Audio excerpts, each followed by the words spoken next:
اعوذ باللہ من الشیطان الرجیم بسم اللہ الرحمن الرحیم الصلاۃ والسلام علیک یا رسول اللہ وعلی آلک و اصحابک سیدی یا حبیب اللہ۔ اسلامی چینل سے اسلامی باتیں لے کر قاری محمد ریاض قریشی حاضر۔ السلام علیکم ورحمۃ اللہ وبرکاتہ۔ ناظرین، بہت سے لوگوں نے پوچھا ہے چاند کے حوالے سے کہ ماہ رمضان کا چاند نظر آئے تو کیا پڑھنا چاہیے۔ اول تو یہ کہ جب آپ کوئی بھی چاند دیکھیں تو آپ سورہ فلق لازمی پڑھ لیا کریں۔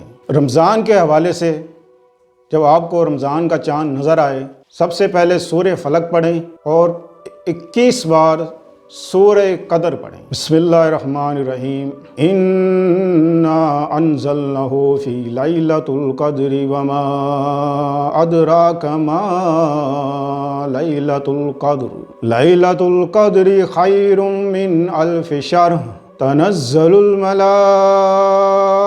والروح فیہا بإذن ربہم من کل امر سلام ہی حتی مطلع الفجر۔ 21 بار جب آپ کو چاند نظر آئے یا نہ آئے، کیونکہ آج کل چاند مفتیوں کو ہی نظر آتا ہے۔ مزید اچھی ویڈیوز دیکھنے کے لیے آپ ہمارے پیج کو لائک کریں، سبسکرائب کریں اور بیل آئیکن پہ کلک کریں۔ اگر آپ ہم سے کانٹیکٹ کرنا چاہتے ہیں تو ہمیں انسٹاگرام پر فالو کریں۔ اور اگر آپ کو چاند کی اطلاع مل جائے کہ چاند نظر آ گیا، 21 بار سورہ قدر پڑھیں۔ اس کے پڑھنے سے انشاءاللہ عزیز پورے ماہ، پورے رمضان آپ کے گھر میں اللہ کی رحمت برستی رہے گی، اللہ کا نور برستا رہے گا۔ جیسے سورہ قدر کے بارے میں کہا جاتا ہے کہ سورہ قدر کی رحمتیں نازل ہوتی ہیں۔ جب سورہ قدر نظر آئے، اس کے پڑھنے سے آپ کے گھر میں اللہ تعالیٰ آپ پر اور پورے گھر پر اپنی رحمت کا سایہ ڈال دے گا۔ اور آج کل کیونکہ حالات ایسے ہیں کہ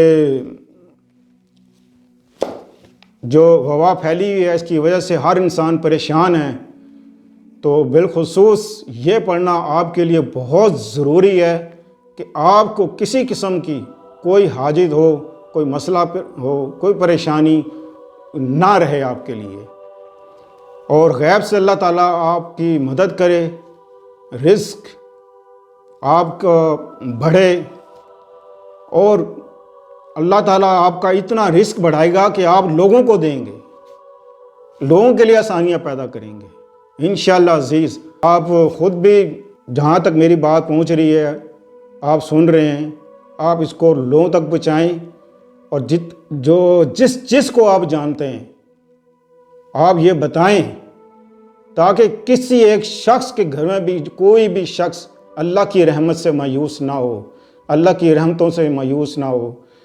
ہر گھر میں اللہ کی رحمتیں نازل ہوں، اس کا آپ کو اتنا ہی ثواب ملے گا جتنا کہ میں آپ کو بتا رہا ہوں انشاءاللہ عزیز۔ صلی اللہ تعالیٰ خیر خلقہ محمد وعلیہ صحابہ اجمعین برحمتک یا ارحم الراحمین۔